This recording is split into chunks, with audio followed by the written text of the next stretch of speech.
ॐ भद्रं कर्णेभिः शृणुयाम देवाः भद्रं पश्येम अक्षभिर्यजत्राः त्रय्यङ्गैस्तुष्टुवांसस्तनूभिः व्यशेम देवहितं यदायुः स्वस्ति न इन्द्रो वृद्धश्रवाः स्वस्ति न पूषा विश्ववेदाः स्वस्ति न दाक्ष्यो अरिष्टनेमिः स्वस्ति नो बृहस्पतिर्ददातु ओम शांति शांति शांति।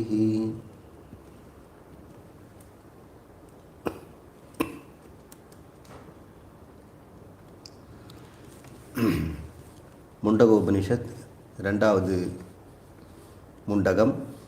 அதில் 2 கண்டங்கள். அதில் முதல் கண்டத்தில் 7வது மந்திரம். இதை சென்ற வகுப்பில் நாம் ஆரம்பித்து வைத்தோம். तस्मात् देवा बहुधा संप्रसूदा सात्या मनुष्या पशवो भयांसी प्राण अभानौ व्रीहि यवौ तपश्च श्रद्धा सत्यम ब्रह्मचार्यम विधिश्च. பிரம்மத்திலிருந்து, அதாவது கடவுளிலிருந்து என்னவெல்லாம் தோன்றின என்று வரிசையாக சொல்லிக் கொண்டிருக்கிறது. இதில் தெரிந்தவையும் இருக்கலாம், தெரியாதவையும் இருக்கலாம், இனிமேல் வரப்போகின்றவனும் இருக்கலாம். அத்தனையும் பிரம்மத்திலிருந்து தான் வருகின்றது. பிரம்மத்திலிருந்து வராத ஒரு பொருள் கூட இந்த பிரபஞ்சத்தில் கிடையாது. அதை ஒவ்வொரு பொருளையும் சொல்லாமல் ஏதோ ஒரு சாம்பிள் மாதிரி இருக்கின்ற விதத்தில் வகைப்படுத்தி சொல்கிறது. அதில் வேதங்களும் இதில் அடங்குகிறது என்று சென்ற மந்திரத்தில் பார்த்தோம். இதில் தஸ்மாத் என்றால் அந்த பிரம்மத்திடமிருந்து தேவர்கள் தோன்றினார்கள்.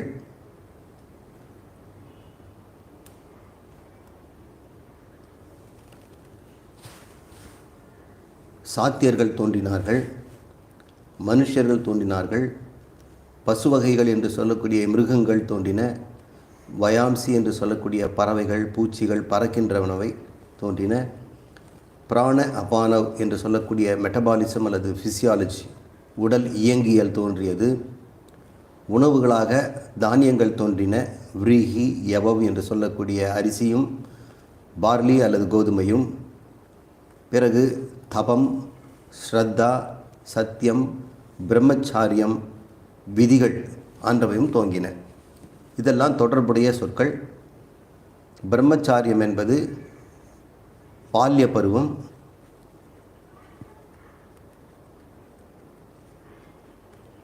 கல்வி பருவம்.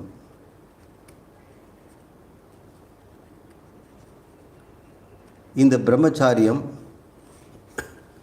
மனிதர்களுக்கு உரியது. மிருகங்களுக்கு பிரம்மச்சாரியம் என்ற பால்ய பருவம் மிக மிக குறுகிய காலம்தான் இருக்கும். நாயோ பூனையோ மற்ற மிருகங்களோ பறவைகளோ கூட தன் குஞ்சுகளை கொஞ்ச நாள் தான் தன்னிடம் வைத்திருக்கின்றன. அதற்கு பிறகு அது தனியாக இரை தேட ஆரம்பிக்கிறது. இரை தேட ஆரம்பித்த உடனே இனப்பிருத்தியும் செய்கிறது. இப்போ தாயிடமிருந்து அது கற்றுக்கொள்வதற்கு ஒன்றும் இல்லை என்று தான் சொல்ல வேண்டும்.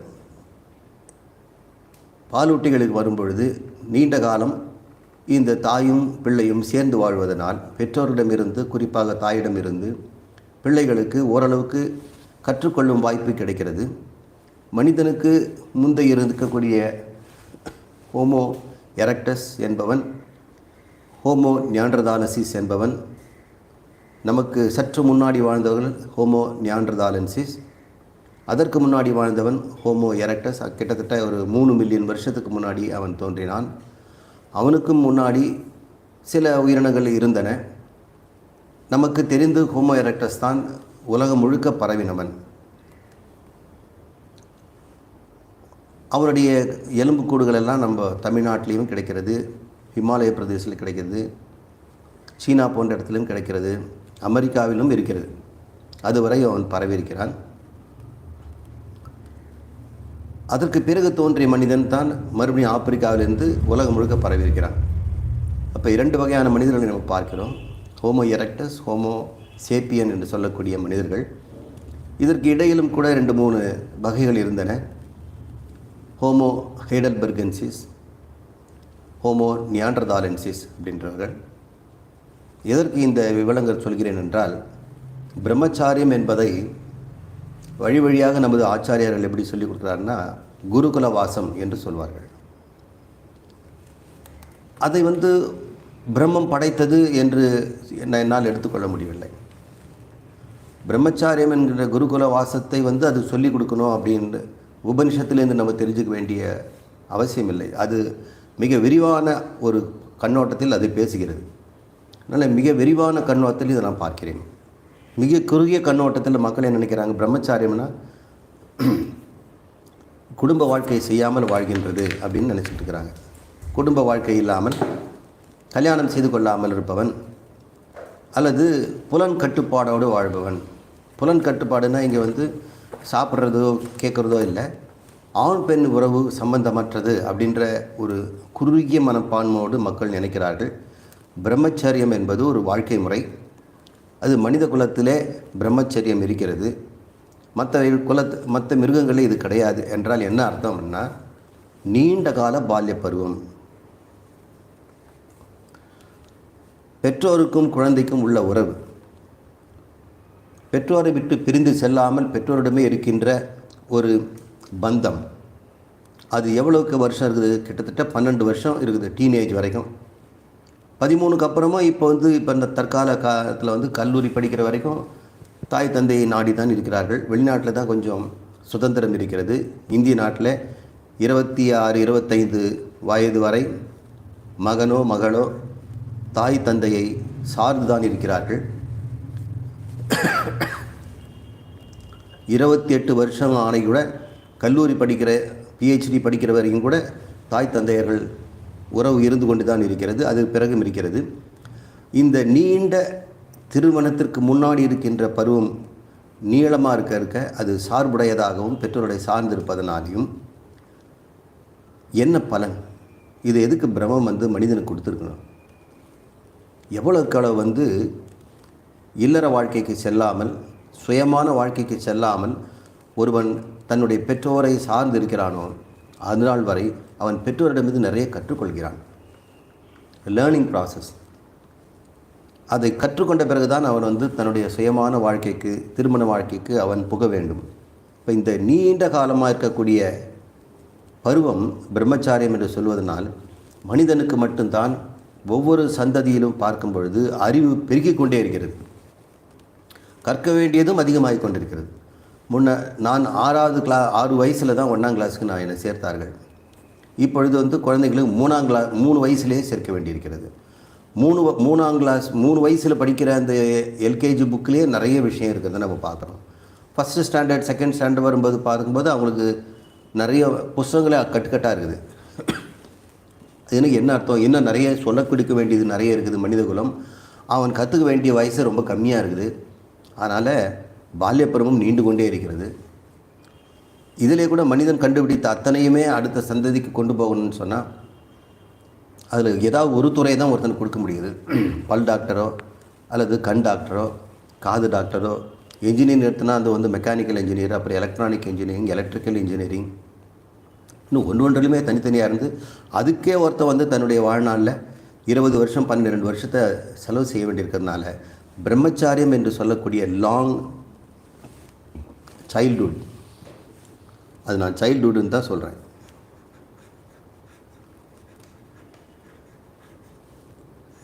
எப்பொழுது அவன் அடல்ட் ஆக முடியும்? உடலளவில் அடல்ட் ஆனால் கூட அவன் இன்னும் கூட தாய் தந்தையினுடைய அரவணைப்பிலே வாழ்கின்ற அந்த காலகட்டத்தை பிரம்மச்சாரியம் என்கிறோம். இதை பிரம்மன் வகுத்து கொடுத்துருக்குது. மனித குலத்திற்கு மட்டும் இந்த பால்ய பருவம் நீண்டு இருக்கணும். அப்போது ஹோமோ எரக்டஸ்க்கு எவ்வளோ இருந்ததுன்னா, அவன் 7 வயசு 8 வயசு வரைக்கும் தான் பெற்றோடு இருந்தான். அதுக்கப்புறம் அவன் தனியாக வேட்டையாடி அவன் திருமணம் செய்து கொண்டு வாழ வேண்டியிருக்குது. 10 வயசில் திருமணம் செய்து கொள்கிறான்னு பாருங்கள்.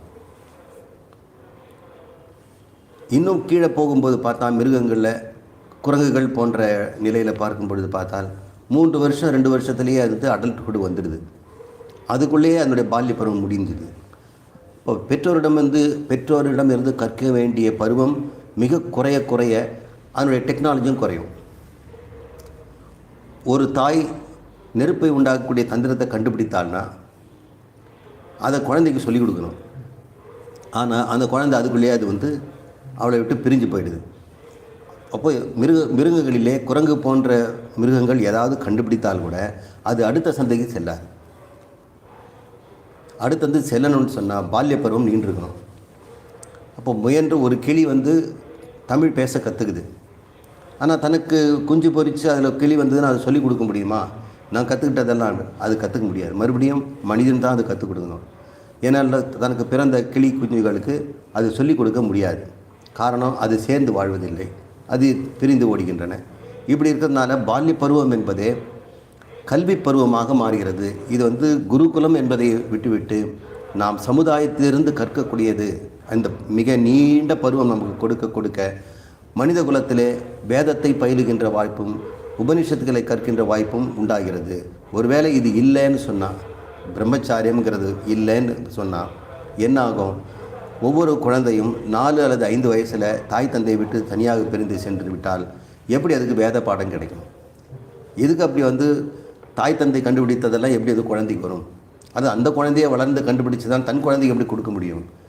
அந்த தந்தை மகன் உறவு, தாய் மகள் உறவு இரண்டுமே நீண்டு இருக்கும் பொழுது தான் பல விஷயங்களை கற்றுக்கிறாங்க.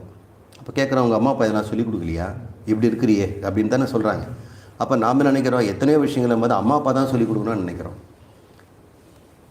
இந்த கண்ணோட்டத்தில் இது பார்த்துக்கலாம் அப்படிங்கிறது தான் என்னுடைய நோக்கம். இந்த உபனிஷத்திலிருந்து நாம் பெறுகின்ற சொற்களுக்கு நம்ம இஷ்டம் போல் நம்ம வந்து விளக்கங்களை கொடுக்கக்கூடாது. அப்படி கொடுத்தோம்னா ரொம்ப தப்பு. இதனால தான் பல மதங்களே உண்டாயிடுச்சு. உபனிஷத்தின் அடிப்படையிலேயே துவைதம் விசிஷ்டாத்வைதம் போன்றதெல்லாம் வந்துடுச்சு. அது உபனிஷத்து அத்வைதத்தை சொல்லிக் கொடுக்குது. ஆனால் எப்படி துவைதம் வந்துச்சு, எப்படி விசிஷ்டாத்வைதம் வந்தது? ஒரே சொல், அதை வந்து வெவ்வேறு மாதிரி புரிஞ்சுக்கிறாங்க. ஐததாத்மியம் ஆத்மா தத்துவமசி ஸ்வதகேது அப்படின்னு உத்தாலகர் சொல்கிறார். ஐததாத்மியம் ஆத்மா தத்துவமசி அப்படின்னு வருது. அப்போ நாம் என்ன பிரிக்கிறோம்? ஆத்மா தத்துவமசின்னு பிரிக்கிறோம். ஆத்மா அதத்துவமசின்னு பிரிக்கிறார். இதே உபனிஷத்தை மத்துவாச்சாரியார் பிரித்து ஆத்மா அது அல்லங்கிறார். ஆத்மா தத்துவமசி என்றால் ஆத்மாதான் நீயாக இருக்கிறது, நீ ஆத்மா என்று அது சொல்லுது. ஆனால் இவங்க என்ன பண்ணுறாங்க, ஆத்மா அந்த சந்தியை பிரிக்கும் போது அந்த சேர்த்தானே எழுதுவாங்க, ஆத்மா தத்துவமசின்னு வரும். அப்போ ஆத்ம அதத்துவமசி அப்படின்னு அவர் சொல்கிறார். அதனால் பகவானாகிய அந்த பரமாத்மாவிலிருந்து நீ வேறு என்று ஸ்வேதகேதுக்கு அப்பா சொல்கிறாராம். நீ பரமாத்மா கிடையாதுடா, நீ ஜீவன் தான் அப்படின்னு அவர் சொல்கிறதா மத்துவாச்சாரியர் எடுத்துக்கிறார். ராமானுஜாச்சாரியர் எப்படி சொல்கிறார்? ஆத்மா தத்துவமசி இல்லையா, தத்துங்கிறத தஸ்யத்துவமதிசின்னு மாற்றணுங்கிறார். இது எப்படி அவருக்கு அந்த உரிமை கிடைக்குது? தத்து என்பதற்கு அது என்றும் சொல்லலாம், அதனுடையது என்றும் சொல்லலாம். அப்படி எடுத்துக்கிறார். இது இன்டர்பிரிட்டேஷன். ஆத்மா தஸ்யத்துவமதி அப்படின்னா தஸ்யத்துவம் அசி, தஸ்யன அதனுடையதாக நீ இருக்கிறாய் அப்படின்னு அர்த்தம். அதுவாக இருக்கிறாய்ங்கிறது வந்து அத்வைதம், அதனுடையதாக இருக்கிறாய் என்பது வந்து விசிஷ்டாத்வைதம். அது வேறு, நீ வேறாக இருக்கிறாய், அதத்துவமசி அதுவல்ல நீ என்று சொல்கிறார். எப்படிங்க? நம்ம இஷ்டம் போல் நம்ம வந்து இதெல்லாம் விளக்கக்கூடாது. அது பெரிய பாவம் கூட. எப்படியெல்லாம் சொல்ல போகிறாங்கங்கிறத நம்ம வந்து இப்போ நான் வந்து விளக்கலை. எப்படி வந்து தஸ்யத்துவமசிங்கிறது அவரையே எடுத்துக்கிட்டாரு. ஏன்னா அவங்களுக்குள்ள அப்படி சொல்லணும்னு ஆசை.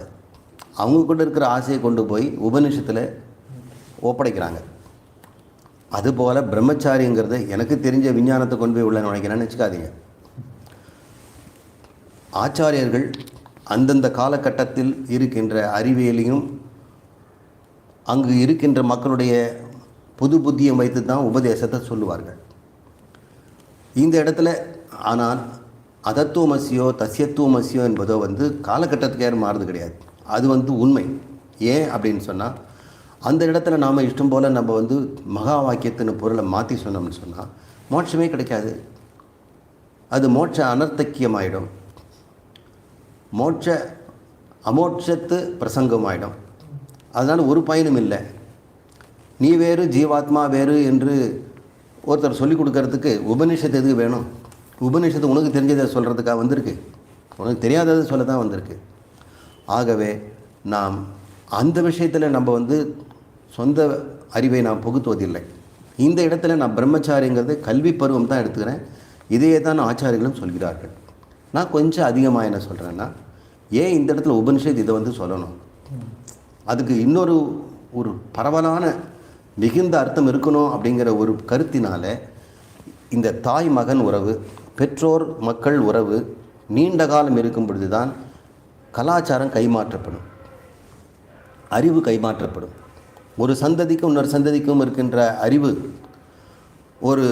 ஒரு அப்பா முயன்று வேட்டையாடுகின்ற தந்திரத்தை கண்டுபிடிக்கிறார், வில்லை கண்டுபிடிக்கிறாரு, அம்பு கண்டுபிடிக்கிறாரு, நெருப்பு கண்டுபிடிக்கிறாரு, சக்கரங்களை கண்டுபிடிச்சி ரதம் கண்டுபிடிக்கிறாரு. அப்புறம் விவசாயம் பண்ணுகின்ற டெக்னிக்கு, விதைகளை எப்படி பதப்படுத்துறது, இப்போ மிருகங்களை எப்படி வீட்டு விலங்குகளாக மாற்றுவது, கோழி போன்றதெல்லாம் அதுவும் எங்கேயோ வானத்தில் ஓடினது கோழியாக இவன் வீட்டில் வளர்க்க ஆரம்பிச்சிட்டான். இப்படி செய்து முட்டை போட வச்சு இப்படி வீட்டுக்குள்ளேயே இருக்கின்ற கலையை மகனுக்கு சொல்லிக் கொடுக்கணும்னு சொன்னால் இவங்க அப்பா இவர்கிட்ட கற்றுக் கொடுத்தாரு. அது காரணம் அப்பா இதை சொல்லிக் கொடுக்க எத்தனை காலம் ஆகும், அத்தனை காலம் கூட இருக்கணும். இதெல்லாம் சீக்கிரமே கற்றுக்கலாம் சார், நமக்கு 2 இயர்ஸ் போதும். அந்த இடத்துல பால்ய பருவம் பிரம்மச்சாரியம் 2 வருஷம் 3 வருஷம் இருந்திருக்கலாம். ஆனால் வேதங்களை நீ முழுக்க முழுக்க கற்றுக்கணுன்னா அதுக்கு 12 வருஷமாவது குறைந்தது நமக்கு தேவை. இப்போ 12 வருஷம் பெற்றோரோடு குழந்தை இருக்கணும் அல்லது குருகுலத்தோடு இருக்கணும். அதனால் பிரம்மச்சாரியம் என்கின்ற நீண்ட பால்ய பருவத்தை கொடுக்குறாரு. ஸோ நம்முடைய மெச்சூரிட்டி லேட் ஆகுது. செக்ஷுவல் மெச்சூரிட்டின்னு சொல்லக்கூடிய பாலின மெச்சூரிட்டி நமக்கு 13 வயசுக்கு அப்புறம் தான் உண்டாகுது. அப்போ 13 வருஷம் நம்ம குழந்தை பருவம் இருக்குது. மற்ற மிருகங்களுக்கு செக்ஷுவல் மெச்சூரிட்டிங்கிறது சில மாதங்களிலே வந்துடும், 1-2 வருடங்களிலே வந்துடும். நாய் போன்றதுக்கெல்லாம் சில மாதங்கள் தான், 8 மாதம் 10 மாதத்துலேயே அது குட்டி போடுறதுக்கு ரெடி ஆகிடுது. மற்ற பறவைகள் எல்லாம் பார்த்தோம்னு சொன்னால் ஒரு சில வாரங்களிலே கூட அது ரீப்ரொடக்ஷனுக்கு ரெடி ஆகிடும். அது என்ன கற்றுக்க முடியும்? பரிணாமத்தில் மேலே செல்ல செல்ல பார்க்கும் பொழுது மனிதனுடைய மூதாதையாக இருக்கக்கூடிய ஆர்டிபிடேக்கஸ்ன்னு 7 மில்லியன் வருஷத்துக்கு முன்னாடி வாழ்ந்த நிமிர்ந்து நடந்த ஒரு உயிரினம் இருக்குது. அதனுடைய எலும்புக்குள்ளம் கிடைச்சிருக்குது. அதனுடைய பால்ய பருவத்தெல்லாம் பார்க்கும்பொழுது 3 வருடங்கள் 4 வருடங்கள் தான் இருக்குது. அப்புறம் ஒரு தாய் குழந்தை பெற்ற பிறகு அடுத்த குழந்தைக்கு ஒரு கேப் இருக்கும் இல்லையா, அது கூட பார்க்கும்பொழுது மனிதனில் வித்தியாசப்படுத்திக்கிட்டே வருது. இது ஆந்த்ரோபாலஜியெல்லாம் ஸ்டடி பண்ணி பார்க்கும்பொழுது ஒரு திட்டமிட்டபடி தான் இந்த பிரம்மச்சாரியம் என்ற நீண்ட பிரம்மச்சாரிய ஒரு வாய்ப்பை மனித குலத்துக்கு கொடுத்துருக்கிறார். இல்லைன்னா நம்ம இதை பேசிட்டு இருக்கவே முடியாது. அதை ஒட்டி பார்க்கும் பொழுது பிரம்மத்திலிருந்து தபம் என்பது உண்டாச்சு. தபம் என்பது எல்லா சாதனைகளும், கற்றதை சாதனைகளாக மாற்றுவது. சாதனைகள் என்பது இப்போ நம்ம தபம்ங்கிறத ஒரு பொது அர்த்தத்தில் எடுத்துக்கிறோம். அதனால தான் ஒவ்வொன்றுத்துக்கும் நான் மாற்றி சொல்கிறேன். தபம் என்பதை தபம் செய்கிறாரு, விரதம் இருக்கிறாரு அப்படின்னு. நான் தபம் என்பதை பயிற்சிகள்னு எடுத்துக்கிறேன். பிரம்மச்சாரியம் என்ற நீண்ட பால்ய பருவத்தில் பயிற்சிகளை நாம் எடுக்கிறோம். வில் பயிற்சி, குதிரையேற்றம், அது நெய்தல், நெசவு தொழில், உழவு தொழில் அல்லது இந்த இரும்பு தொழில், உலோகத் தொழில்கள், என்னென்ன தொழில் இருக்குதோ அதையெல்லாம் ஒருவன் கற்கின்ற பயிலுகின்ற நேரம் அந்த தபம். அவற்றின் குருவின் மீது வைத்திருக்க சொல்லித்தரும் இருக்கின்ற ஸ்ரத்தா, இது பயனுள்ளது தான் என்று சொல்லக்கூடியது. மேலும் சத்தியம் என்கின்ற வாய்மை. ஒரு காரியத்தை செய்தால் அதுக்குண்டான பலன் கட்டாயம் கிடைக்கும். கண்ணுக்கு தெரிந்த பலன் இருக்கிறது, கண்ணுக்கு தெரியாததும் பலன் இருக்கிறது என்று ஆச்சாரியர்கள் கூட கேட்டு அதன் மீது வைக்கின்ற நம்பிக்கையும் அது உண்மை என்று கொள்ளுகின்ற சத்திய புத்தியும். பிறகு இந்த கலைகளை நாம் கடைபிடிக்கும் போது வாழ்க்கையில் இருக்கின்ற விதிகள், நாம் பயன்படுத்த வேண்டிய விதிகள், நியதிகள் அனைத்துமே தொடர்புடையதாக எனக்கு தோன்றுகிறது. இதெல்லாம் மனிதனுக்காக, இந்த மனுஷன் என்பவனுக்காக இத்தனையும் அவர் ஸ்பெஷலாக கொடுத்துருக்கிறார். இதெல்லாம் இல்லைன்னு சொன்னால் இன்றைக்கி மனித குலம் இந்த இந்த இந்த யூடியூப் சேனலோ, அதுக்கு முன்னாடி கேமராவோ, நீங்களோ உட்காந்துக்கிட்டு இதை வந்து லைவாக கேட்கறது கூட வாய்ப்பு இருக்காது. இதெல்லாம் இந்த தபஸு, ஸ்ரத்தா, சத்தியம், பிரம்மச்சரியம், விதி என்கின்ற முறைகளை நமக்கு பகவான் கொடுத்திருக்கிறார். பிரம்மம் அந்த சிருஷ்டியில் அதை செய்து வைத்திருக்கிறது. அடுத்த மந்திரம், அந்த பிரம்மத்திலிருந்து வேறு என்னென்ன தோன்றின என்று இன்னொரு பட்டியல் வருகிறது. சப்த பிராணா பிரபவந்தி தஸ்மாத் சப்தார்ஷிஷ சமிதஹ சப்தஹோமா சப்த இமே லோகா ஏஷு சரந்தி பிராணா குஹாசயா நிஹிதா சப்த. அந்த பிரம்மத்திலிருந்து மேலும் 7 7ஆக சில படைப்புகள் தோன்றின. அந்த 7 7கள் என்னங்கிற இது வந்து சுருக்கமாக கொடுக்கிறது. எல்லாமே 7 7 என் பேர். 7 பிராணங்களை உண்டாக்கியதாம். சப்த பிராணா பிரபவந்தி என்றால் அது தோன்றின. எதிலிருந்து? தஸ்மாத். தஸ்மாத் வந்து பிரம்மத்திடமிருந்து தஸ்மாத் பிரபவந்தி சப்த பிராணா. அப்புறம் என்னாச்சு? சப்த அர்ச்சிஷக அப்படின்னு உண்டாகுது. சப்தார்ச்சிஷ அப்படின்னு. அர்ச்சிஷம் என்றால் கிரணங்கள், ஒளிக்கதிர்கள் என்று ஒரு சாதாரண அர்த்தம். உடனடியாக நமக்கு அதான் கிடைக்கும். சப்தங்கிறது 7 7ஆக படைத்திருக்கிறார். 7 பிராணங்களை உண்டாக்கினார். அந்த 7 பிராணங்களிலிருந்து 7 விதமான கதிர்கள் தோன்றின. 7 விதமான எரிபொருள்கள் தோன்றின. 7 விதமான ஹோமங்கள் தோன்றின. அதே போல இமே லோகா, இந்த லோகங்கள், இதற்கான லோகங்கள் 7 தோன்றின. அதிலிருந்து ஏஷு சரந்தி பிராணா குகாச்சயா நிஹிதா சப்த அப்படின்னு இது சொல்லுது. இந்த ஒவ்வொன்றுக்கும் என்ன தொடர்பு இருக்குது என்னன்னு நம்ம பார்ப்போம். இந்த 7 என்பதனுடைய ஒரு சிறப்பு அம்சத்தை நம்ம பார்ப்போம். நமக்கு 7ன்னா ரொம்ப பிடிக்கும்.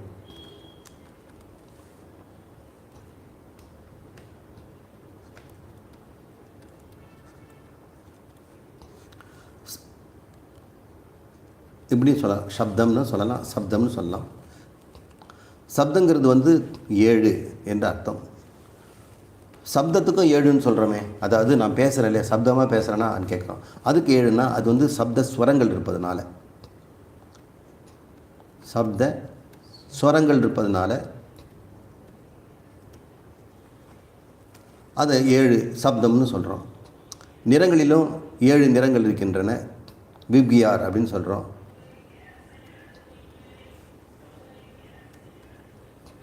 Violet, indigo, blue, green, yellow, orange, red, இது 7. இப்படி எல்லாமே 7 7ஆக இருக்கிறதுனாலே இந்த உபனிஷத்தும் நமக்கு 7 ரொம்ப பிடிச்ச நம்பருங்கிறதுனால, ஒரு ஸ்பிரிச்சுவல் நம்பருங்கிறதுனால, ஒரு நல்ல ஒரு செட்டுங்கிறதுனால அப்படி சொல்லுது. அதனால் 7 பிராணன்கள் சொல்கிறோம். ஆனால் நமக்கு தெரிஞ்ச பிராணங்கள் 5 தான். பிராணன்,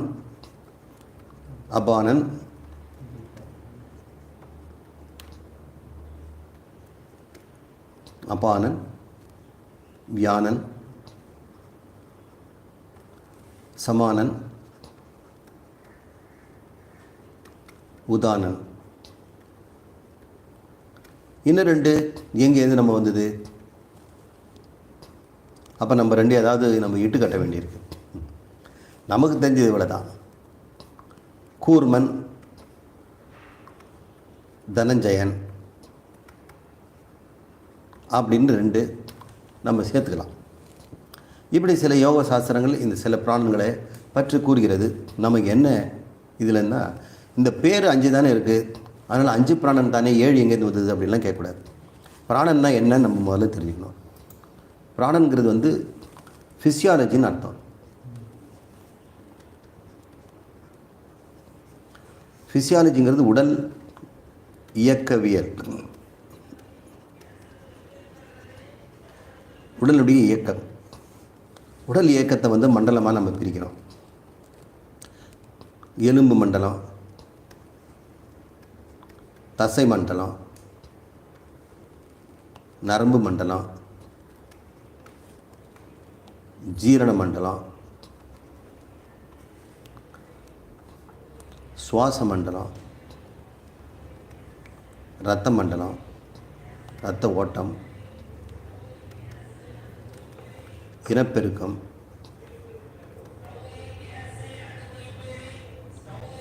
ஒன்று 2 3 4 5 6 7 இந்த 7 பிரதானமாக கட்டாயம் இருக்கணும். இந்த மண்டலங்களெல்லாம் ஒன்று ஒன்றுக்கும் ஒரு ஃபிசியாலஜி உண்டு. இதை படிப்பாங்க.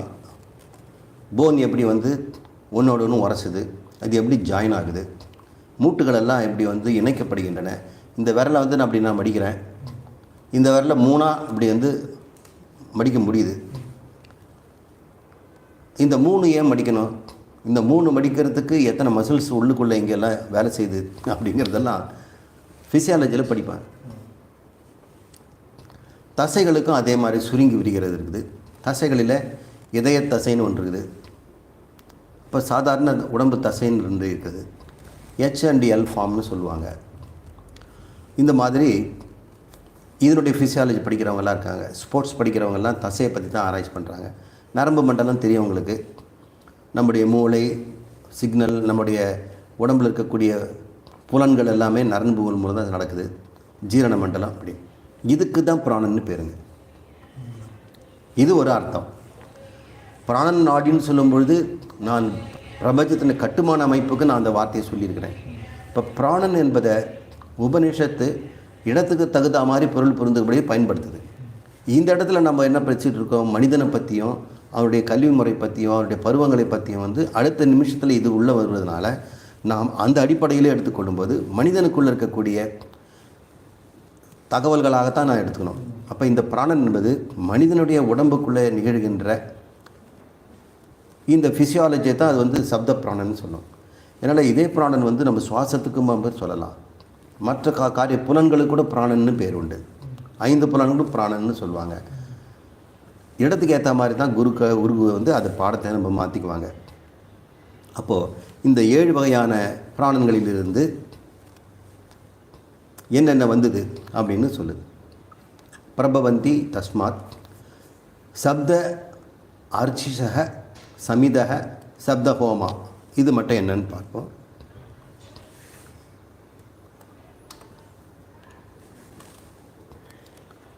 அர்ச்சிஸ்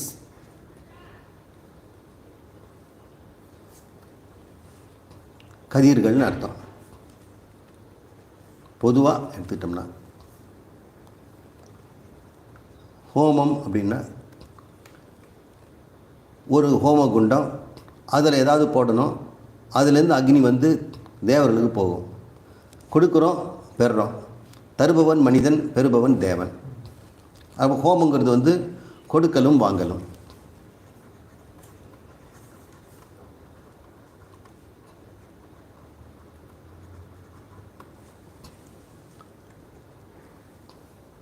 சமிதக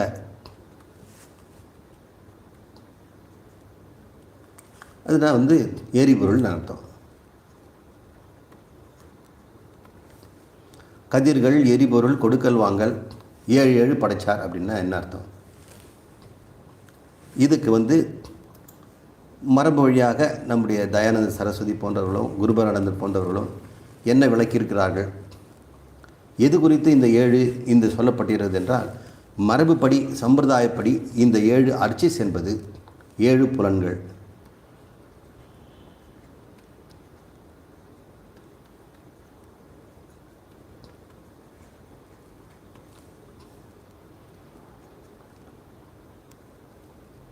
ஏழு சமிதக அப்படின்னு பார்த்தோம் இல்லையா,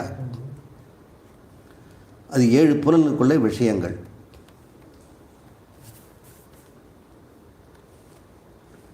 ஏழு ஹோமம்னு பார்த்தோம். இந்த புலனும் விஷயமும் கலத்தல். புலன் ப்ளஸ் விஷயம். விஷயம் வந்து புலனுக்கு தீனி ஆகாரமாக போடுகிறது. இது கொடுப்பவர், இது பெறுபவர். இப்படியும் பார்க்கலாம். சில சமயம் புலன் வந்து கொடுப்பவராகவும் விஷயம் வந்து பெறுபவராக இருக்கலாம். நாம் கூட லைட்டு சுவிட்சை போடலாம், லைட்டு சுவிட்ச் போட்டால் கண் தெரியும். கண் வந்து புலனுக்கு கொடுத்ததா அல்லது புலன் வந்து கை போன்ற புலன் வந்து இதை போட்டதா நம்ம வந்து சொல்ல முடியாது. இது ரெண்டுமே ஹோமங்கிறது அடங்குது. அப்போ நாம் வந்து அர்ச்சிஸ் சமிதாக ஹோமங்கிறத எப்படி நம்முடைய ஆச்சாரியர்கள் எடுத்துக்கிறாங்க, எப்படி விளக்குகிறார்கள் என்றால், சமய சந்தர்ப்பம் கருதி இந்த இடம் பொருள் ஏவல் பொருத்தி உபனிஷத்தினுடைய உட்கருத்து என்னவாக இருக்க முடியும்? பிரம்மம் இதெல்லாம் படைச்சதுன்னா 7 படைச்சதுன்னா 7 வகையான புலன்கள் படைச்சது. 7 புலன்களுக்கு வேண்டிய விஷயங்களை இது படைத்தது. அந்த புலன்களும் விஷயங்களும் தத்தமக்குள்ளே பகிர்ந்து கொண்டு ஒரு உணர்வை உண்டாக்கணும். அந்த உணர்வினால் உண்டாகுவது தான் உலகம். அதனால் சப்த இமான் லோகா சரந்தி, அதிலிருந்து 7 உலகங்கள் உண்டாகிறது.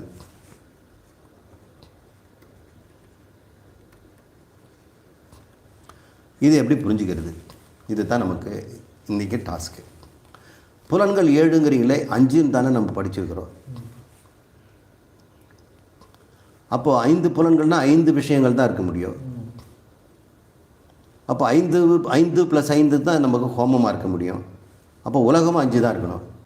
இங்கே பிரச்சனை வருது. உலகங்கள் 7ங்கிறோம். இப்போ இந்த 7 வச்சுட்டு இதெல்லாம் 7 ஆக்க வேண்டியிருக்கு. அப்போ நாம் என்ன பண்ணணும்? 7 உலகங்கள் அப்படிங்கிறது என்னன்னு நம்மளால புரிஞ்சுக்கல. 7 உலகங்கள் 7 அனுபவங்கள்.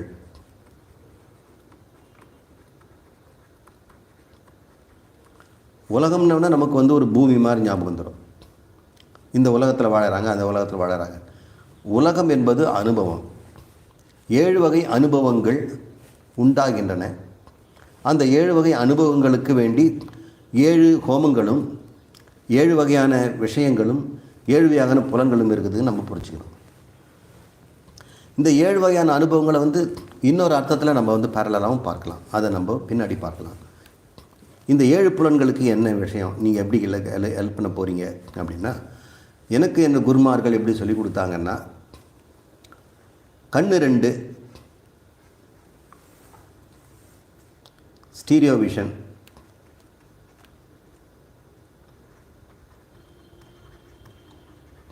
ரெண்டாக பார்க்கலாம். அப்புறம் காது 2, அதுவும் ஸ்டீரியோ சவுண்டு.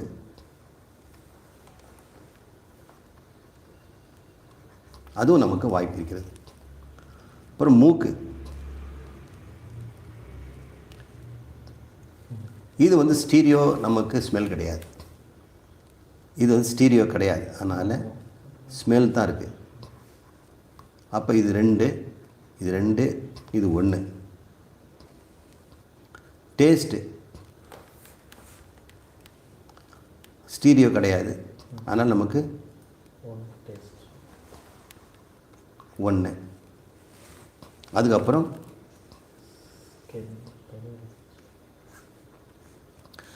தொடு உணர்ச்சி. நம்முடைய விரல் நமக்கு வந்து தொடுது இல்லையா,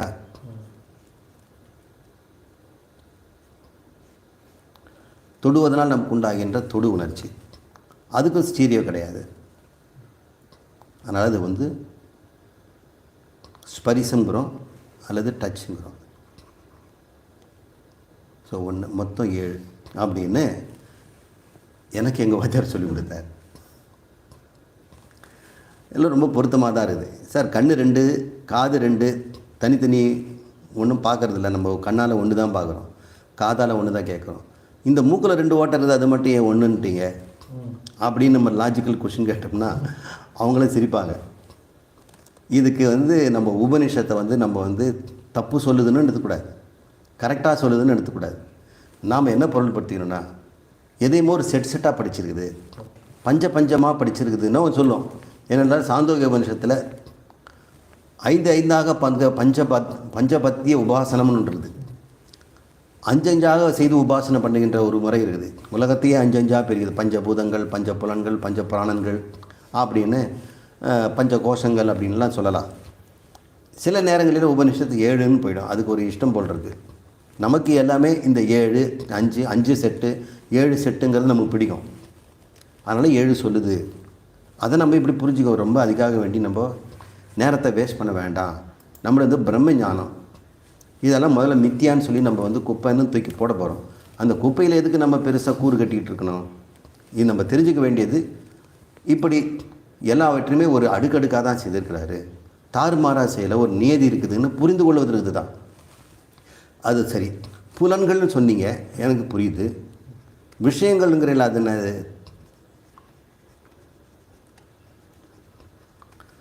அப்போ கண் என்பது புலன்னா, ஒளி என்பது விஷயம். காது என்பது புலன் என்றால் சப்தம் என்பது விஷயம்.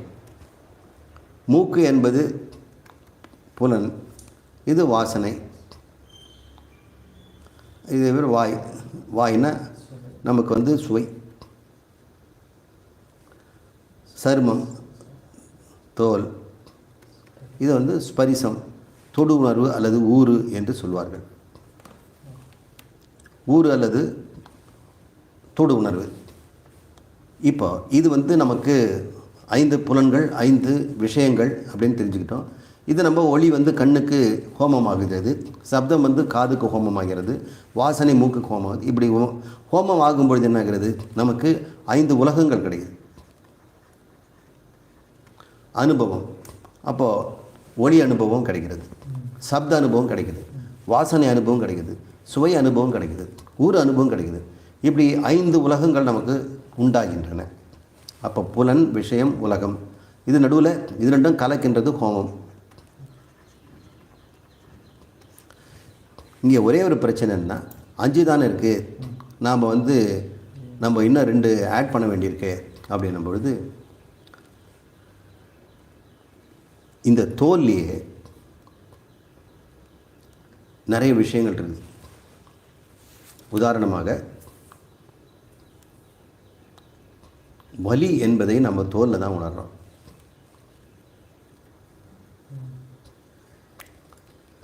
அந்த இப்போ தோலை நம்ம ஒன்றாக நினைக்கிறோம், தொடு உணர்வுன்னு நினைக்கிறோம். தொடு உணர்வில் நமக்கு ஸ்பரிசம் உங்களுக்கு தெரியும். தொட்டதுன்னா நமக்கு மயில் இருக்க தொட்டுச்சு, குழந்தை தொட்டுச்சு, அல்லது குச்சி தொட்டுச்சு, ஏதாவது ஒன்று தொட்டுது அப்படின்னு தெரியும். அப்போ தொடல் என்கின்ற ஒரு உணர்வு உங்களுக்கு இருக்குது. ஆனால் வலிங்கிறது எப்படி? நீங்கள் உள்ளுக்குள்ளே பசியை உணர்றீங்க இல்லையா, அது உணர்வா இல்லையா? அதுக்கு என்ன புலன்? இப்போ பசி என்கிற உணர்வு அது ஒரு வலி தானே. இந்த வலி உணர்வும் தோலில் தான் இருக்குது. இந்த ஊரோடு சேர்த்து வலியும் இருக்கிறது. இன்னொன்று இருக்குது, ஹாட் அண்ட் கோல்டு. சூடு, இது குளிர்ச்சி என்று தோல் தான் கண்டுபிடிக்குது. அப்போ தோலுக்குள்ளே எத்தனை உணர்வு இருக்குதுன்னு பாருங்கள். நாம் நினச்சிக்கிறோம் தொடு உணர்வுங்கிறது வெறும் டச் அப்படின்னு நினைக்கிறோம். டச் வேறு, வலி வேறு. வலிங்கிறது மூட்டு வலி, தலைவலி. யாரோ தொட்டாங்களா உங்களுக்கு? தலையில் யாரும் தொட்டாக்கா வலி வருதா என்ன? தொடாமலே வலி வருது. யாரும் தொடாமலே மூட்டு வலிக்குது. அப்போ தொட்டால் அறிவது ஊறு, தொடாமலே உணர்வது வலி. தொடுவதிலும் கூட குளிர்ச்சி, சூடுன்னு வேறு ஒன்று இருக்குது. இன்னும் எரிச்சல் வேறு இருக்குது. இதில் கூட சேர்த்துக்கணும், இரிட்டேஷன்.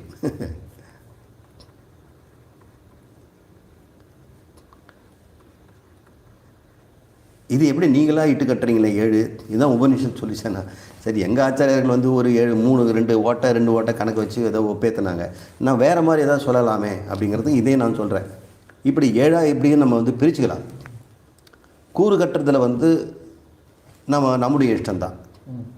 வகைப்பாடுகள்னு வந்ததுன்னு சொன்னால் இந்த உணர்வுகளை வகைப்படுவதற்கு 7ஆவும் பிரிக்கலாம், 5ஆவும் பிரிக்கலாம், 12ஆக கூட நான் பிரிச்சுக்குவேன். ஒரு விஞ்ஞானி சொல்கிறாரு, நமக்கு சென்சஸ் 5 இல்லை, இம்யூனிட்டின்னு சொல்லக்கூடிய நமக்கு உணராமலே உணர்கின்றது இருக்குது. நமக்கு உணரலை. நோய்க்கிருமிகள் வந்தால் உடம்பு உணர்ந்து தான் அதுக்கு ஜுரத்தை உண்டாக்கி நம்ம காப்பாற்றுது. இந்த ஜுரமோ தலைவலியோ வாந்தியோ. இப்போ ஒரு பொருள் விஷப்பொருளை சாப்பிட்டா வாந்தி வந்துடுது. நீ அந்த விஷப்பொருளை உணர்ந்தியா? உணர்ந்ததுன்னா துப்பி இருப்பல்ல, உனக்கு தெரியல. ஆனால் உடம்பு தெரிஞ்சு அதை வாந்தி அடுத்துருது. அப்போ உடம்புக்கு உணர்கின்ற சக்தி இருக்கிறது. அது உன்னுடைய அறிவுக்கு வராமல் இருக்கலாம். அந்த உணர்வும் உண்டுன்னு அவங்க சொல்கிறாங்க. அப்போ 5 சென்சஸ் நான் ஒரு முறை படிக்கும் பொழுது, இது 80ல் ஒருத்தர் ஆர்டிக்கல் எழுதியிருந்தார் சயின்ஸில், சயின்டிஃபிக் அமெரிக்கனில். அவங்கெல்லாம் ஒரு பெரிய ஃபிசியாலஜிஸ்ட் தான். அவங்க சொல்கிறாங்க, இதே ஒரு சென்ஸில் நம்ம வச்சுக்கணும், த 6th சென்ஸ் அப்படின்னு போட்டார். அப்புறம் 7th சென்ஸுன்றது இப்போ தோலை ஆராய்ச்சி பண்ணுறவங்க தோலிலேயே வந்து தனித்தனி நரம்பு மண்டலம் இருக்கிறது. தொடு உணர்வு, காற்று படுவதையும் அல்லது வந்து ஈ வந்து உட்காருவதையும் குழந்தை தொடுவதையும் நம்மை நாமே தொட்டுக்கொள்வதையும் அறிவதுங்கிறது ஒன்று இருக்குது. அதுக்கு தனியான நரம்பு செல்கள் இருக்கிறது. வலி உணர்வதற்குன்னு ஒன்று இருக்குது, நோசிசெப்டார் அப்படின்னு நரம்புலேயே ஒன்று இருக்குது. இப்போ நம்ம சாப்பிடுகின்ற இந்த வலி நிவாரணிகள் பாராசிட்டமால் போன்றதோ ஐபுஜெசிக் போன்றதோ இதை ஒன்றும் பண்ணுறதில்ல. இந்த ஏரியாவை தான் தோலில் வந்து அட்டாக் பண்ணுது. இப்போ இங்கே வந்து தோலில் வந்து இதுக்குன்னு நரம்பு மண்டலத்தில் தாக்குறதுனால தான் வலி குறையிறது. இது குறைச்சதுனால நமக்கு தொடர் தெரியாமல் போயிடுது தானே. அப்போ நாம் ஒரு வேளை வலி நீக்கிறதுக்கு ஒரு மருந்து சாப்பிட்டோம்னா தொடர்ந்து தெரியாமல் போயிடும். சில நேரங்களில் தொடர்ந்து நிறுத்துகிறோம் நம்ம, அப்போ வலியும் போயிடுது அனஸ்தீஷியாவில். அப்போ அது ரெண்டு இடத்துலையும் வந்து போகுது. அப்போது வந்து நோசிசெப்டாருங்கிறதும் டச் செப்டார்னு ரெண்டு இருக்குது. நோசிசெப்டாருங்கிறது வந்து வலி,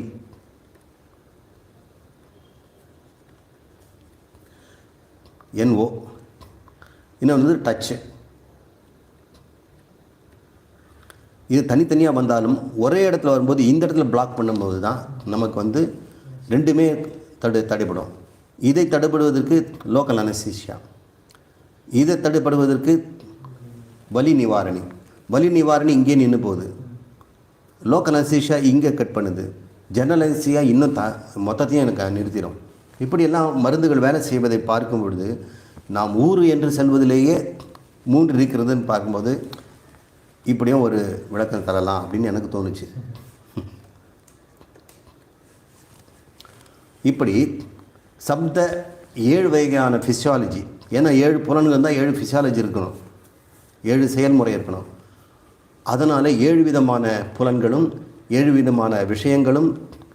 இது புலன்கள், இது விஷயம், இது வந்து புலனுக்கு விஷயக்கும் உள்ள அந்த சம்பந்தம், இந்த உறவு. ஏன்னா சில சமயத்தில் வந்து கண் இருக்கும், விஷயம் இருக்காது. சில பேருக்கு விஷயம் இருக்கும், கண் இருக்காது. வெளியே லைட்டு போட்டிருப்பாங்க, இவர் கண் இருக்காது. வெளியே சப்தம் இருக்கும், ஒரு காது கேட்காது. ஆனால் ரெண்டும் ஹோமம் ஆகணும். இது வந்து இருக்குதுங்கிறதுனாலே எல்லாம் ஹோமம் ஆகிடும்னு சொல்ல முடியாது. இந்த ஹோமமும் இருக்கணும். அப்படி இந்த பரஸ்பர இந்த விஷயமும் புலன்களும் சேர்ந்து செய்யும்போது ஒரு உலகம் உண்டாகிறது. அது 7 வகையான அனுபவ உலகங்கள் உண்டாகிறது. சப்த உலகம், ஒளி உலகம், அந்த வாசனை உலகம், ருசி உலகம் அப்படின்னு நம்ம வந்து பலவிதமான 7 வகையான உலகங்களை பார்க்கிறோம். இப்படி இருக்குது. இப்படி ஒரு விளையம். ஏஷு என்றால் இந்த பிரம்மத்திலிருந்து, சரந்தி இந்த பிராணா. இந்த இடத்துல வந்து பிராணங்கிறது வந்து ஜீவர்கள்னு அர்த்தம். இதெல்லாம் கொண்டிருக்கின்ற உயிரினங்களுக்குள்ள குகாச்சயா புத்தின்னு ஒன்று இருக்கிறது. அதுக்கு வந்து குஹன்னு பேர். அந்த புத்தியில் நிகிதா உறைந்திருக்கிறது. 7 7ஆக இந்த பிராணிகளின் இதயத்திலே இந்த 7 7ஆக உறைந்திருக்கிறது அப்படின்னு இது வந்து சொல்லியிருக்கிறது. இது என்ன, ஏன் குகாச்சயா அப்படின்னு சொல்லி, குகாச்சயன்னா குகை தானே, அதில் நிகிதம்னா எப்பொழுதும் பொருந்திருக்கிறது, 7 7ஆக பொருந்திருக்கிறது. இதனுடைய விளக்கம் என்ன என்பதை நம்ம பார்க்கணும்.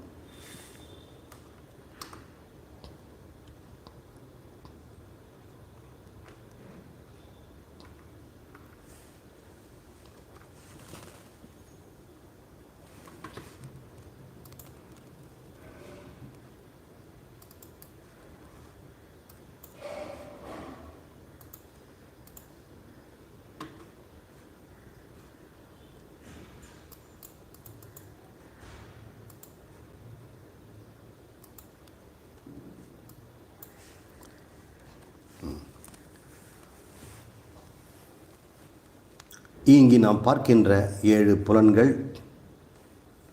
7 விஷயங்கள், 7 புலன் அனுபவங்கள், ஹோமங்கள், 7 உலகங்கள். இந்த 7 7ஆக எங்கே இருக்குது அப்படின்னு நம்ம பார்த்தோம்னு சொன்னால், புலன் நம்மக்கிட்ட இருக்குது, விஷயம் நமக்கு வெளியே இருக்குது, வெளிச்சம் வெளியே இருக்குது, சப்தம் வெளியே இருக்குது. இந்த ஹோமங்கிறது நமக்கு உள்ளேயும் வெளியும் சேர்ந்து நடக்கிறது. அப்போ ஒரு அனுபவம் ஒன்று உண்டாகிறது. உலோகம் இதெல்லாம் எங்கே இருக்குது அப்படின்னு நீங்கள் கேட்குறீங்க போது இதெல்லாம் புத்தியில் தான் இருக்குதுங்கிறது. உன்னுடைய அந்த கரணம் என்ற மனதில் தான் இதெல்லாம் குடிகொண்டிருக்கின்றன. இதெல்லாம் 7 இருக்குதுங்கிறீங்களே, இதெல்லாம் நீங்கள் எங்கே அறிகிறீர்கள்? நம்ம புத்தியில் தான் அறிகிறோம். வெளியே ஒன்று இருந்தாலும் புத்தியில் தான் அறிகிறோம். புலன்னு தொட்டாலும் நாம் புத்தியில் தான் அறிகிறோம். அனுபவம்னு ஒன்று உண்டாச்சாலும் அது புத்தியில் தான் உண்டாகிறது. இப்படி இத்தனையும் படைத்து இது புத்தியில் அனுபவிக்கும்படி, தோன்றும்படி, அதை அறியும்படி அவர் செய்திருக்கிறார் என்று அந்த மந்திரம் அது சொல்லுது. விரிவான பொருள் நமக்கு அதில் இருக்குது. இருந்தாலும் இதில் நம்ம அதிக நேரத்தை செலவிடாமல் முண்டக உபநிஷத்தில் பிரம்ம வித்யாவுக்கு நம்ம செலவு வேண்டியிருக்கிறது. அடுத்த பாடல். அதஹ சமுத்ரா கிரயஸ்ச சர்வே அஸ்மாத் சயந்தந்தே சிந்தவஹ சர்வரூபாஹ அதஸ்ச சர்வா ஔஷதஹ யோ ரசஸ்ச ஏன ஏஷ பூதைஷ் திஷ்டதே ஹி அந்தராத்மா. ஹி அந்தராத்மா வந்து ஹி அந்தராத்மா. மேலும் இந்த பிரம்மம் என்னென்ன படைச்சிது அப்படிங்கிறத நாம்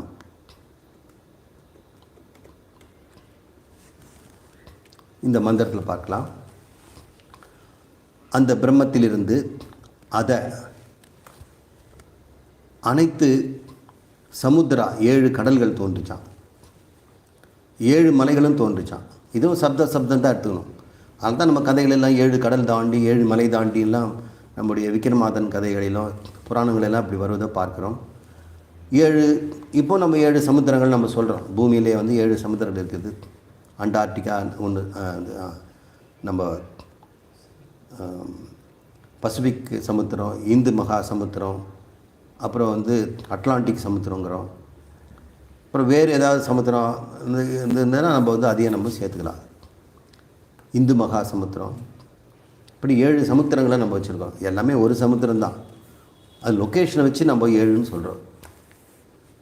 சில சமுத்திரங்கள் பூமி நிலத்துக்கு உள்ளே இருக்குது.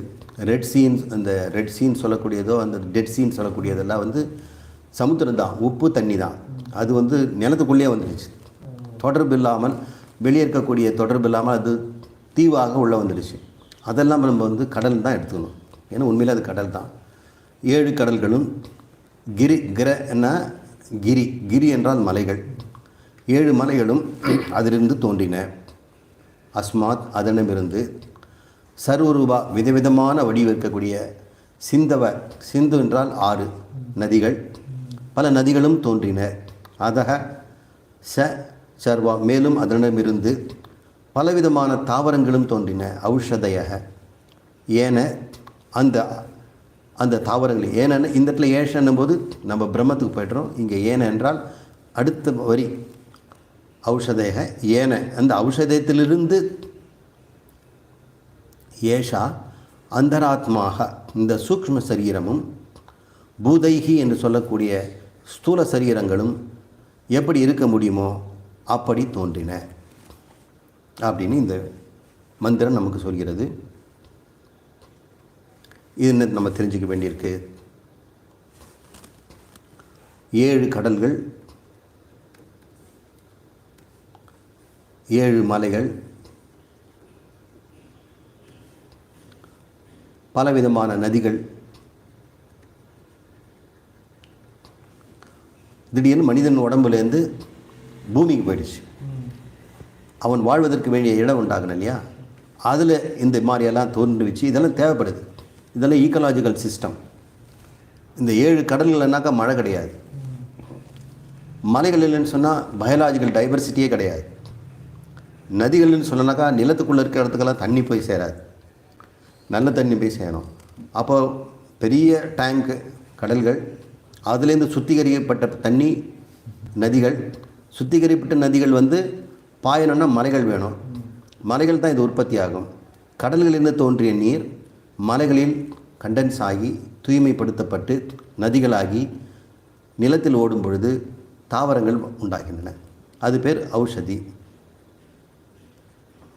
ஒரு லாஜிக்கல் ஸ்டேட்மெண்ட்.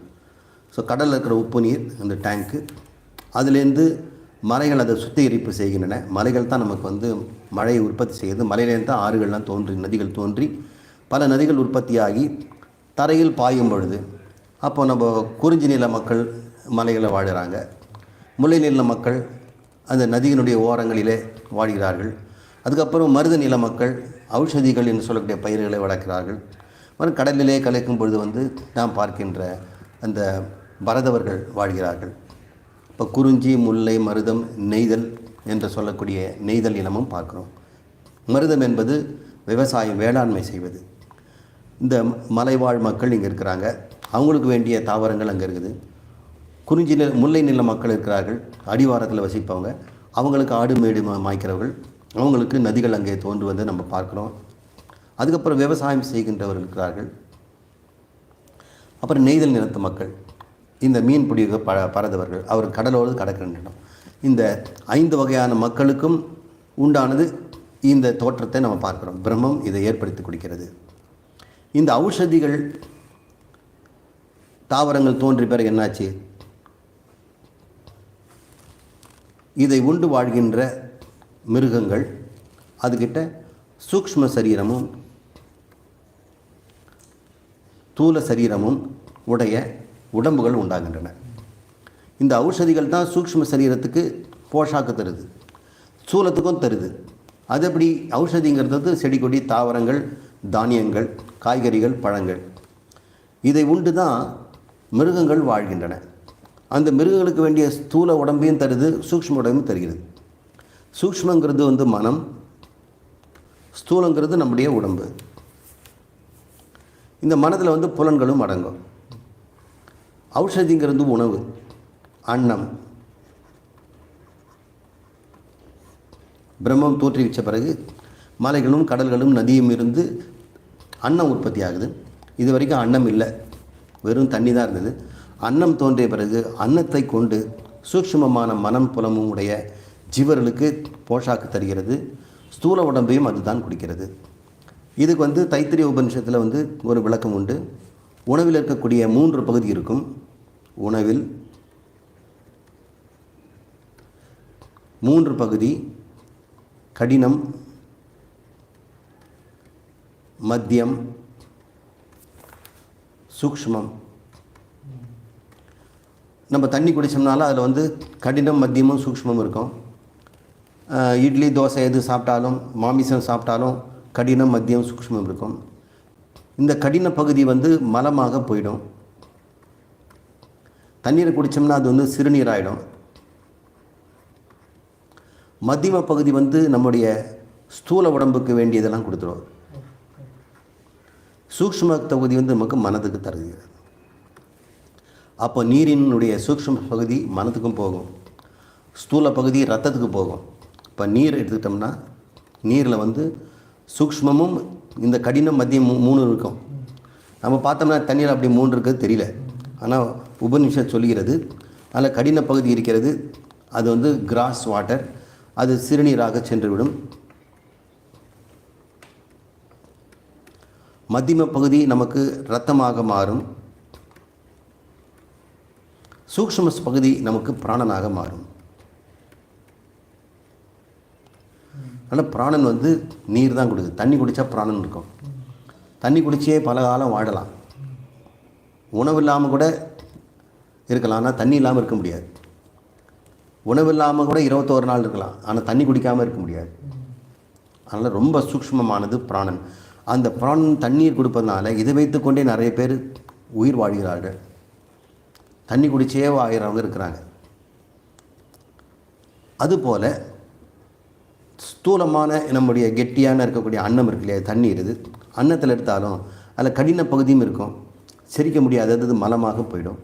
மத்தியம பகுதி நம்முடைய உடம்புக்கு வேண்டிய தசைகளும் எலும்புகளையும் கொடுக்கும். சூக்ஷ்ம பகுதி மனமாக மாறுகிறதுங்கிறாங்க. அப்போ நாம் உண்ணுகின்ற உணவில் சூக்ஷ்மமாக இருக்குதுன்னு அர்த்தம்.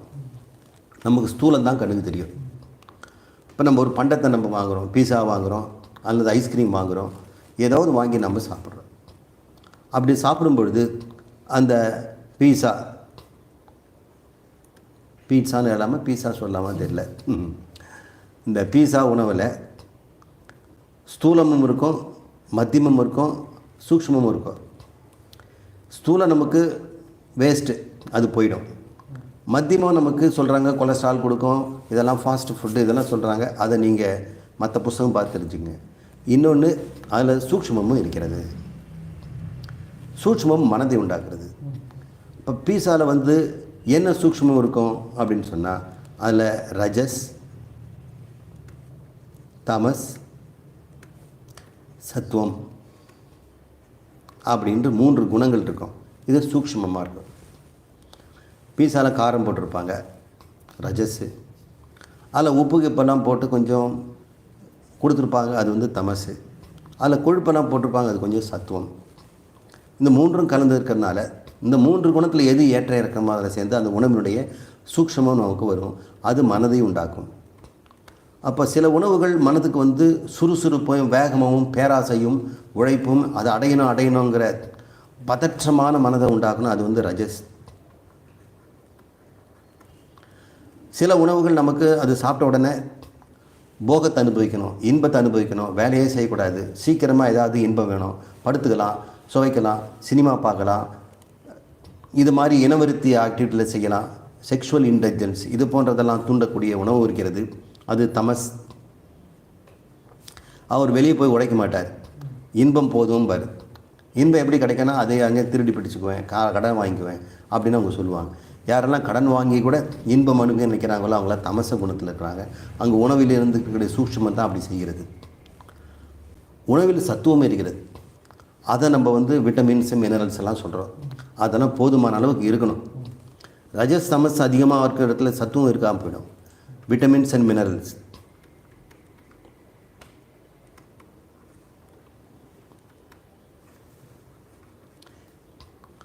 நாம் 500 கிராம் இட்லி சாப்பிட்டோம்னா அதில் விட்டமின்ஸ் வந்து லெஸ் தேன் 1 மில்லிகிராம் தான் இருக்கும்.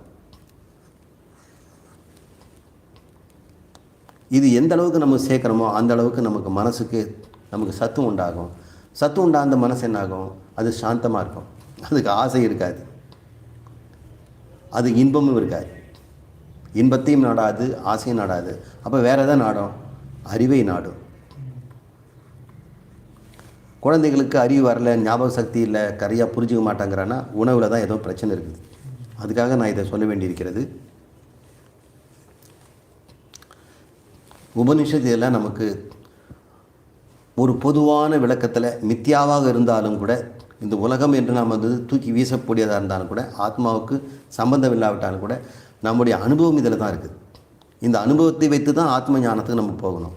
இந்த அனுபவத்தை நம்ம இல்லைன்னு நான் சொல்லலை, இருக்கிறது. அந்த அனுபவத்திலும் நாம் வந்து ஒரு பங்களிப்பை பெற்று அதில் மேம்படுத்தி நன்மையை பெற்றோம்னா ஆத்ம ஞானத்துக்கு போகலாம்.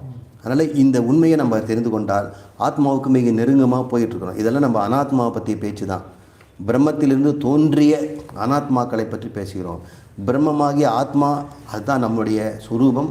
அது பற்றி இன்னும் அது பேசலை. ஆனால் அதை அறிவதற்கு முன்னாடி நமக்கு தெரிந்த விஷயங்களை ஒழுங்காக தெரிஞ்சுக்குவோம். இப்படி தான் தோன்றியது என்று சொல்ல முடியும். அந்த ஔஷதத்திலிருந்து அந்த அந்தராத்மாவாகிய அந்த பிரம்மம் இந்த சூக்கும உடலையும் ஸ்தூல உடலையும் எப்படி இருக்க முடியுமோ அப்படி கொடுக்கிறது. எப்படி இருக்க முடியும்னா, யார் யாருக்கு என்னென்ன கர்ம பலன் இருக்கிறதோ அந்தந்த உடம்பை அது தருகிறது. எந்த சூக்ஷ்ம உரமோ அதுக்கேற்ற ஸ்தூல உடம்பை அது தருகிறது.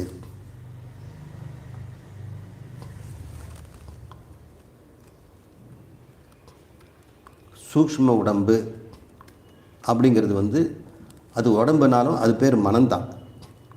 அது அந்த கரணம்ங்கிறோம்.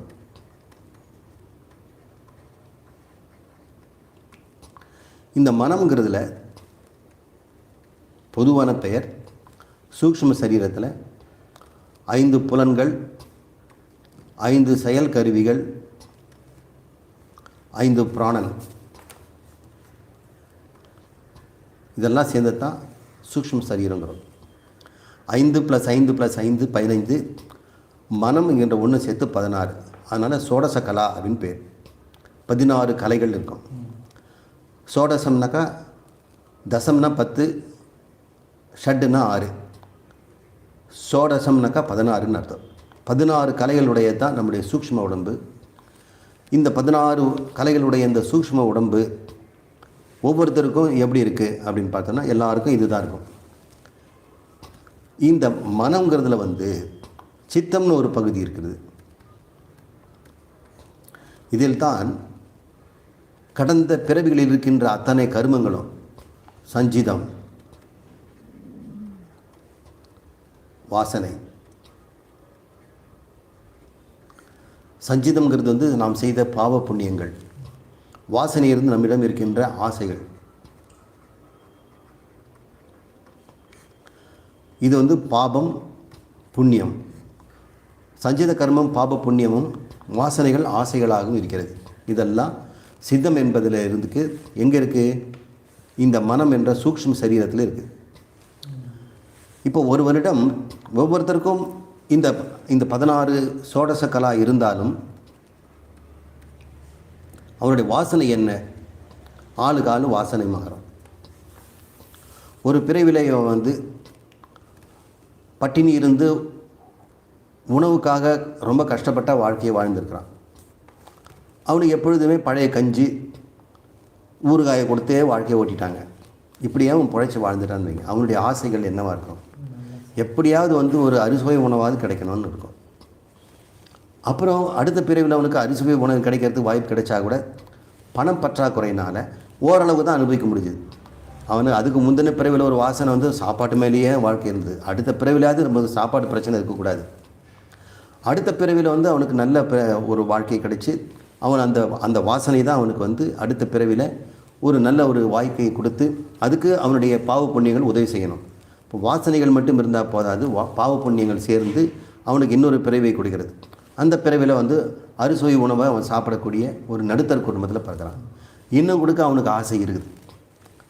இந்த இடத்துல பிறந்தால் கூட நமக்கு இட்லி கிடைக்குது, தோசை கிடைக்குது, சப்பாத்தி பூரி எல்லாம் கிடைக்குது, பிரியாணிலாம் போடுறாங்க.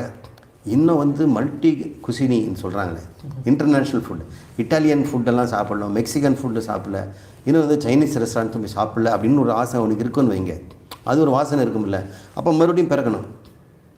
அப்படி பிறக்கணும்னா ஆசைகள் மட்டும் அவன் பத்தாது, அதுக்கு பாப புண்ணியம் இருக்குதான்னு பார்க்கணும். புண்ணியம் இல்லைன்னா அது கிடைக்காது. இப்போ பாப புண்ணியங்களும் வாசனைகளும் அடங்கியிருக்கின்ற அந்த சூக்ஷ்ம சரீரம் தான் ஒரு ஸ்தூல சரீரத்துக்கு காரணமாகுது. அப்போ யார் யாருக்கு சூக்ஷ்ம சரீரம் எப்படி இருக்குதோ அதுக்கேற்ற தூள உடம்பு தான் தர முடியும். எல்லாருக்கும் சூக்ஷ்ம சரீரம் 16 கலை தான். ஆனால் அதுக்குள்ளே என்ன நீங்கள் டெபாசிட் பண்ணியிருக்கீங்கிறது, எவ்வளோ பாப புண்ணியம் டெபாசிட் பண்ணியிருக்கீங்க, என்ன ஆசை இருக்கிறது தாசில் பண்ண, காசு இல்லைன்னு சொல்லுவாங்க. ஆசை இருக்குது தாசில் பண்ணுறதுக்கு, ஆனால் பாக்கெட்டில் காசு வேணுமில்ல. காசுங்கிறது பாவ புண்ணியம். புண்ணியங்கள் இருந்தால்தான் ஆசைகள் நிறைவேறும். இப்போ வாசனைகளோடு ஒருவன் இருந்தாலும் பாப புண்ணியங்களும் அது சஞ்சித கர்மத்தில் இருப்பதனால அதுக்கேற்ற தூள உடல் நம்ம கொடுக்க வேண்டியிருக்குது.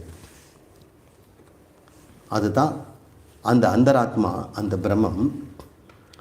அந்த பிரம்மம் என்று சொல்லக்கூடிய இந்த இடத்துல அந்தராத்மாங்கிறது ஹிரண்ய கர்ப்பன். இதை அடுத்த வகுப்பில் உங்களுக்கு விளக்குறேன்.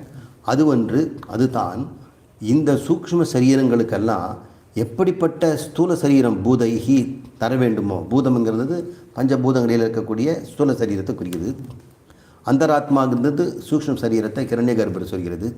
இந்த கிரண்ய கர்ப்பில் ஒரு பகுதியாகிய சூக்ஷ்ம சரீரங்களுக்கு எந்தெந்த விதமான உடலை தர வேண்டியிருக்கும், எந்தெந்த உடலிலே அது பொருத்தப்பட வேண்டும் என்பதை சேர்த்து பொருத்தி வைக்கிறது. இதையும் பிரம்மன் தான் ஒரு நியதியாக செய்து கொண்டிருக்கிறது அப்படின்னு இந்த மந்திரம் நமக்கு ஒரு பரந்த ஒரு விஷயத்தை நமக்கு வெளிப்படுத்தியிருக்கிறது. அடுத்த மந்திரத்தை படிச்சுட்டு நாம் அடுத்த வகுப்பு செல்வோம். புருஷ ஏவ இதம் விஸ்வம் கர்ம தபோ பிரம்ம பராமிருதம் ஏதத் ய வேத நிஹிதம் குஹாயாம் சஹ அவித்யா கிரந்திம் விகிரதி இஹ சோம்ய. சரி, இதனுடைய விளக்கத்தை நம்ம அடுத்த வாரம் பார்ப்போம், அடுத்த வகுப்பில் பார்ப்போம். ஓம் பூர்ணமத பூர்ணமிதம் பூர்ணாத் பூர்ணமுதச்யதே பூர்ணஸ்ய பூர்ணம் ஆதாய பூர்ணம் ஏவாவசிஷ்யதே. ஓம் சாந்தி சாந்தி சாந்தி. ஹரி ஓம். ஸ்ரீ குருப்யோ நம. ஹரி ஓம்.